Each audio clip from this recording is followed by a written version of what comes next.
Welcome. Hi, everyone, and welcome to Going Ballistic. My name's Donna Carter, and I'm excited to be with you today to recap our event that we've had and to talk about some things that are making me go ballistic. And I can't wait. Stay tuned.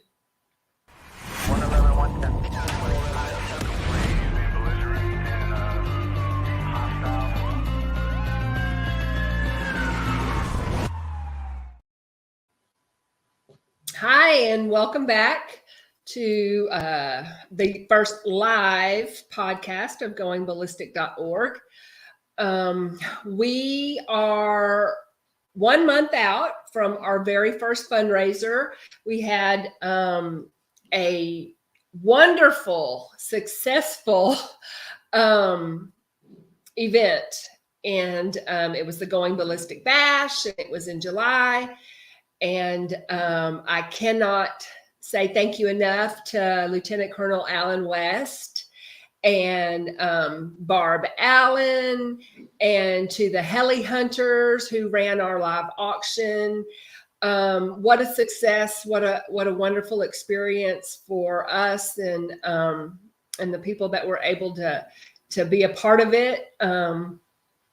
Thank you to Be Infinite for just their support and ongoing prayers. And I just am so grateful for everything that has gotten done in the last year. So Uvalde happened, May, June, July, August. So a year and 3 months ago.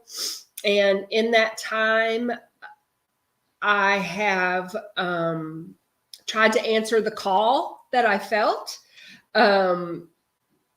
to do something about what was happening, spearheaded by what happened in Uvalde and the lack of equipment we had here locally to address a similar scenario. And, I've tried to keep going ballistic, non-political.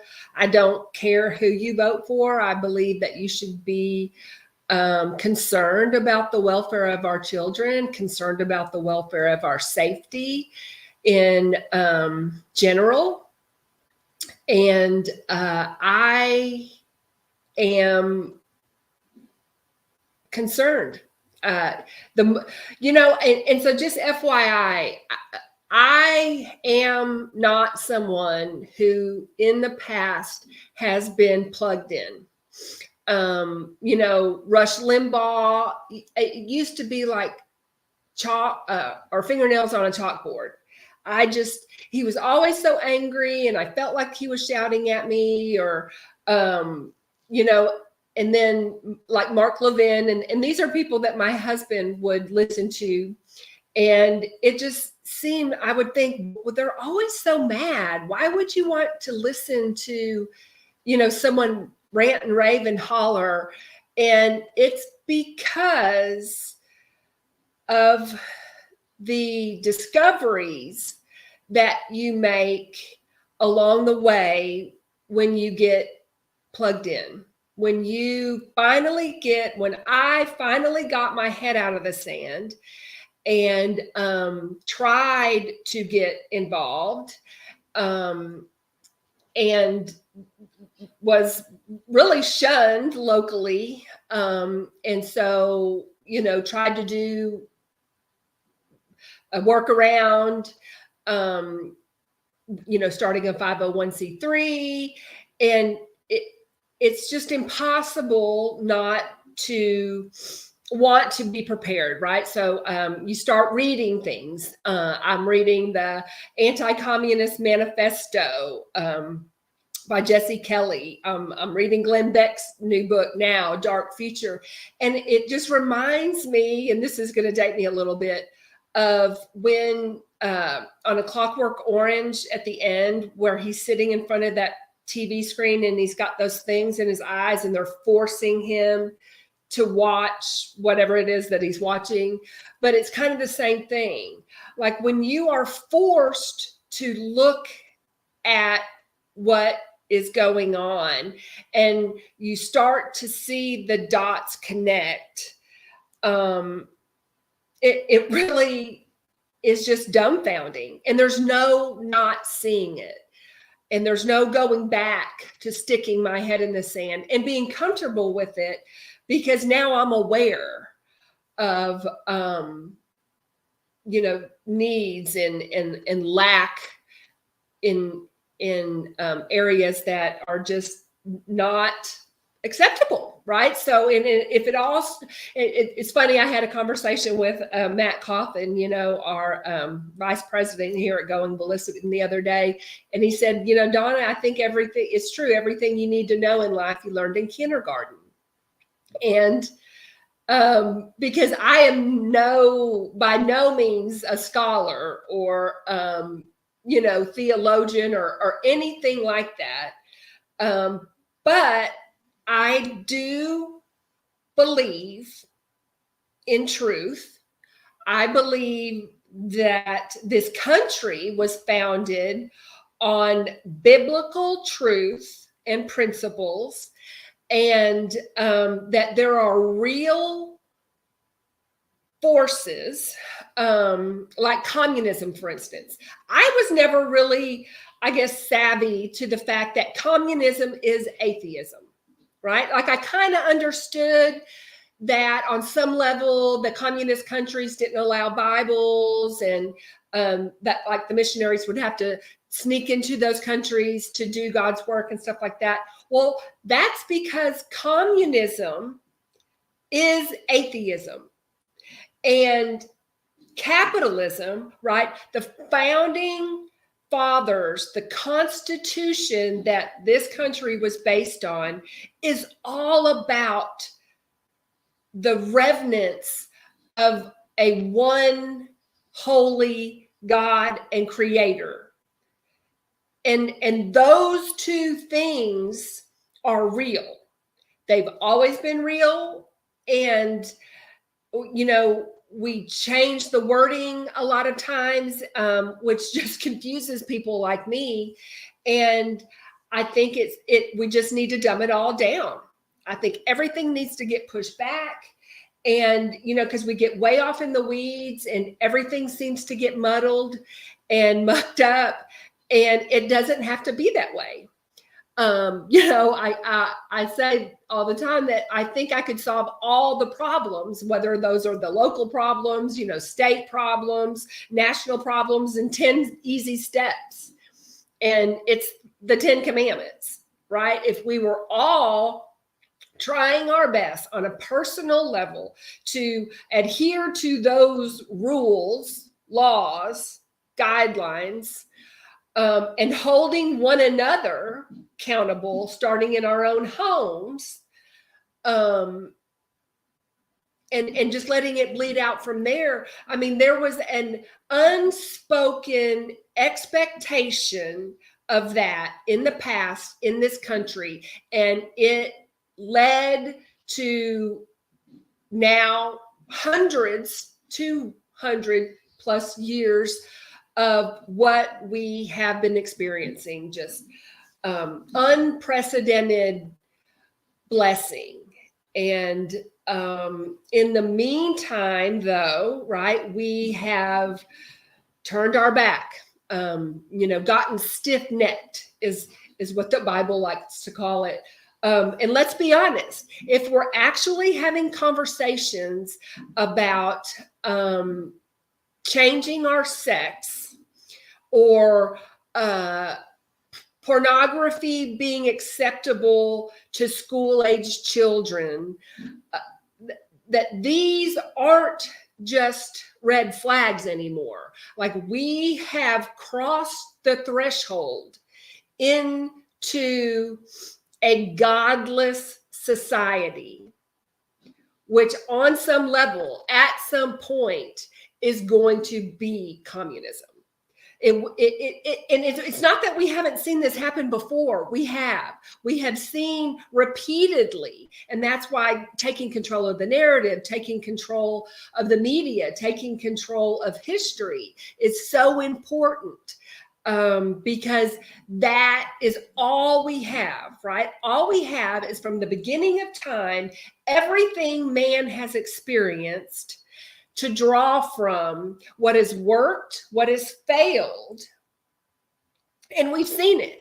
Like, this is not my opinion on communism, or my opinion on the United States and America and what it was founded on. Like, it's actually written down fact.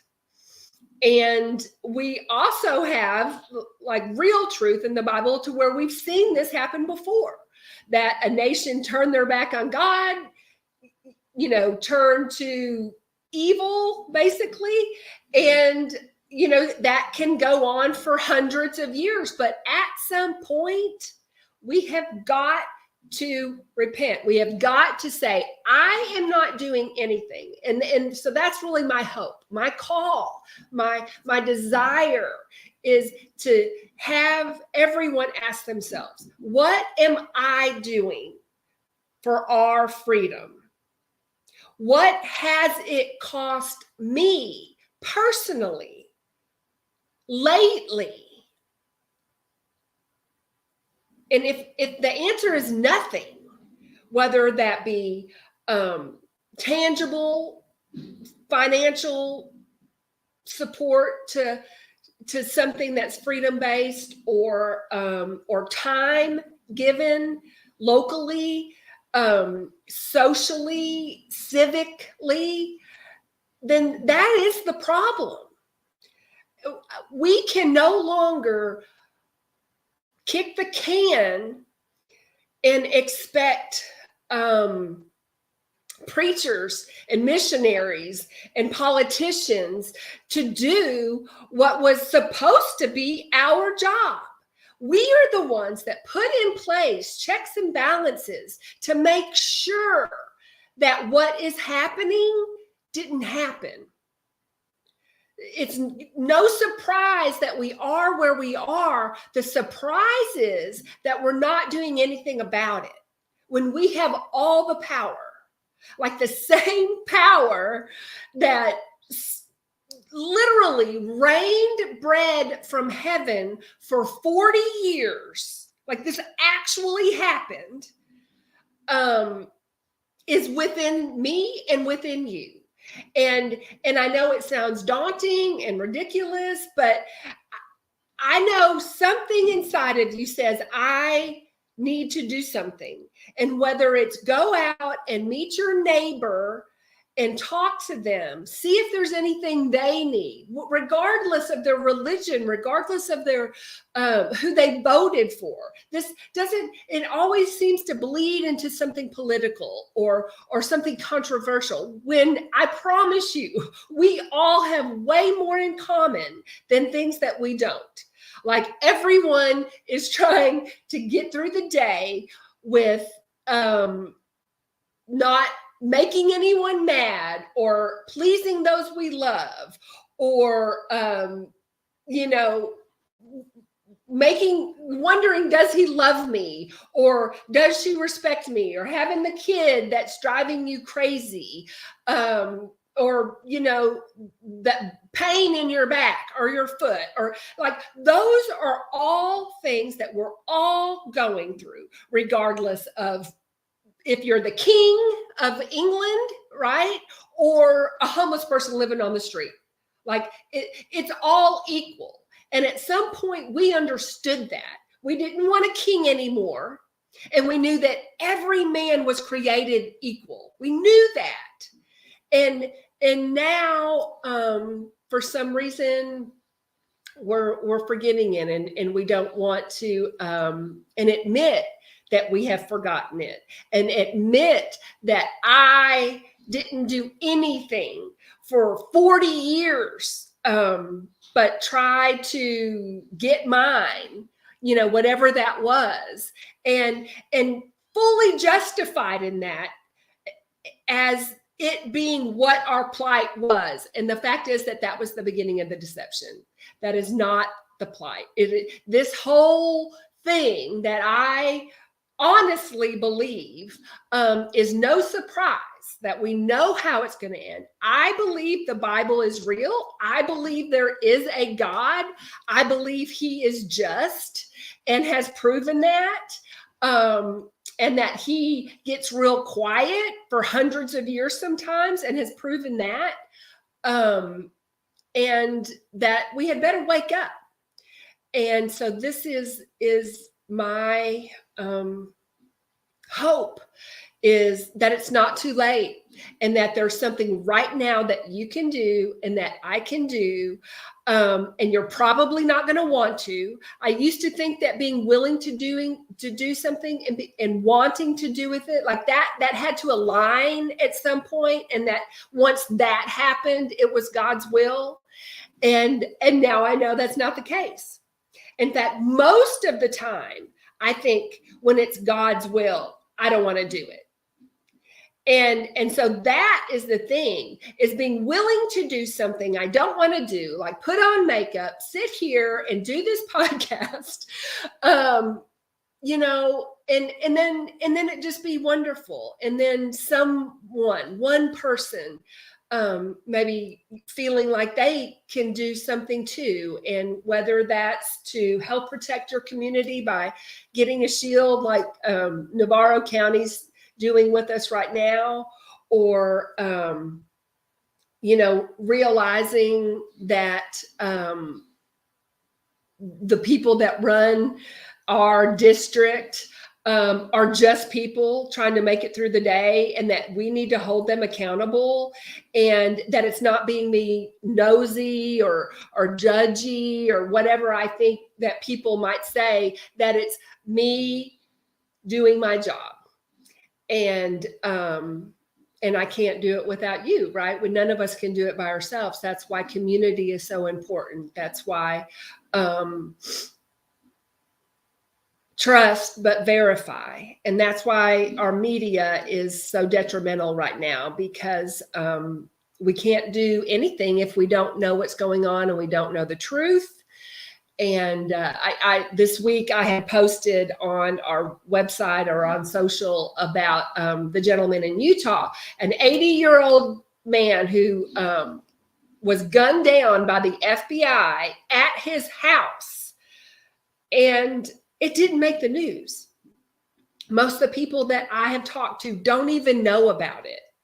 And it's just baffling to me how that can be the country that we're living in.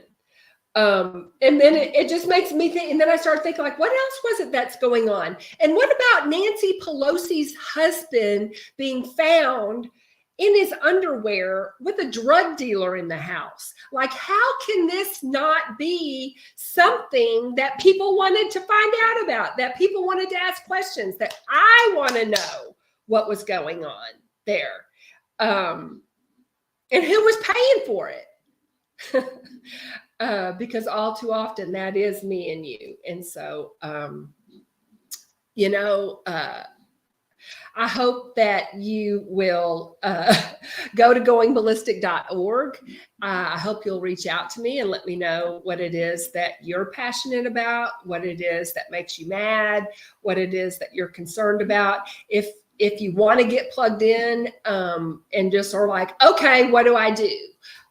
Then just please reach out to us for that, because we will have suggestions for you, and we will just walk hand in hand with you through all the decisions that you might have to make and not know what to do, or like me, we'll put you in touch with the people that do, that know, that can get the answers that we need. Because one thing I know is I'm not the smartest person in the room, and